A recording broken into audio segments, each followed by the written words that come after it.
Welcome to Telltale Tuesday. I'm Callie. It's Tuesday. This is Telltale.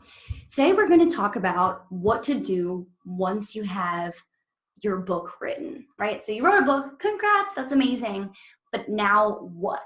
So there are a couple steps you're going to want to keep in mind. The first step is going to be to decide whether you want to publish traditionally, so whether you want to find a publisher, or whether you want to self-publish. And when you publish traditionally, there are some things you'll have to keep in mind. The first thing is that the publisher will have artistic control over the work. And for many people, that can be amazing. For some people, I'm a little frightened. For some people, they may want full artistic control over their work. And in that case, self-publishing is likely better. The other thing to consider when you're self-publishing versus traditional publishing is whether or not you care about your royalties. And what I mean is, of course, you care about your royalties, but when you publish traditionally, the publisher usually handles paying for things like the cover design, acquiring the cover, editing the manuscript, and actually ordering copies, as well as sometimes the marketing. And because of those costs, they also take a large percentage of your royalties. So a standard contract might be anywhere, you might get anywhere from 3% to, on the higher side, 15% of your royalties. On the other hand, if you publish on your own, if you self-publish, you'll usually get around 70% after the manufacturing costs. So if you really want to make money on your book, you might want to explore self-publishing. The downside is that when you self-publish, the marketing is up to you.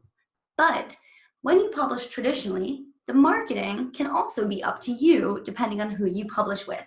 So some things you want to consider that we just discussed are whether you want full artistic control, whether you want more royalties, in which case you'll probably want to self-publish, whether you want to market it yourself, and that's it. So think about those things, and then once you've decided, if you decide to self-publish, you'll want to determine your budget. So figure out what is your budget for your cover, what's your budget for your editor, what's your marketing budget if you have one. And then from there, if you self-publish, you're going to want to choose a platform, a book size, and an editor. You're going to want to get your bio, your back jacket copy, your acknowledgements page, your dedication page all ready. If you are publishing traditionally, they will likely ask you for this information, just like we do at Telltale. So if you publish traditionally, they usually handle all of that. They'll also usually submit it to the Copyright Office for you.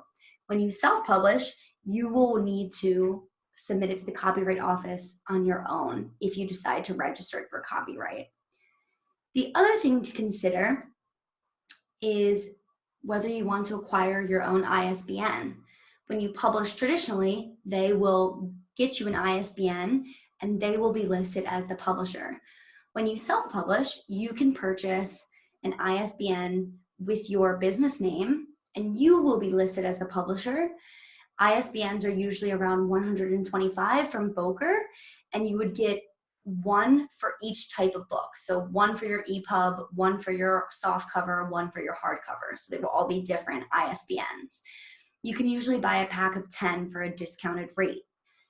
You can also get a free ISBN from platforms like Lulu, KDP, BookBaby, and so on. The difference is that when you get a free ISBN, that platform, so Lulu, KDP, etc., will be listed as the publisher, and they have the primary rights over the book. And what that means is you cannot then upload that book to a different platform. So for example, if you publish with KDP with a free ISBN, that KDP will sort of be the house of that book, right? So you won't necessarily be able to take it down and put it on Lulu.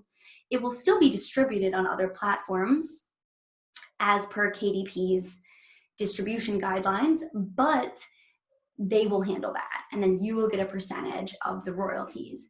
When you have your own ISBN, you can put it on as many platforms as you want. You could put it on Ingram Spark and KDP and Amazon because you have the ISBN. So that's something to consider. And again, if you decide to self-publish, you will be submitting it for copyright. The other thing to consider is if you're self-publishing, you will be in charge of sending out advanced reader copies to try and get blurbs and reviews. When you publish traditionally, they generally handle that. So your publisher will likely send out X number of manuscripts, which will be listed in your contract, and hopefully people will start doing reviews and blurbs. And the other thing to consider in both cases is how you want to market the book. So even if you go with a traditional press, you're still going to be doing a lot of the heavy lifting when it comes to marketing, unless they have a huge PR and marketing budget, which most small presses do not. So you want to think about whether you have a newsletter created, whether you want to do live events, what type of promotional items do you want to do, what type of partnerships can you reach out to. So in this way, promoting a book is sort of like a full-time business if you want it to be. It can also just be a side thing that you do for fun. But if you're really looking to make a large number of sales, you want to take it seriously and you want to think strategically about how you're going to market. So I'm going to drop some links below on how to market your collection, how to prepare your book before you submit it traditionally or self-publish, how to prep your poetry for self-publication, and some publishing considerations that talk about the different self-publishing platforms. If you have any questions, let me know. Thanks for coming to this Telltale Tuesday.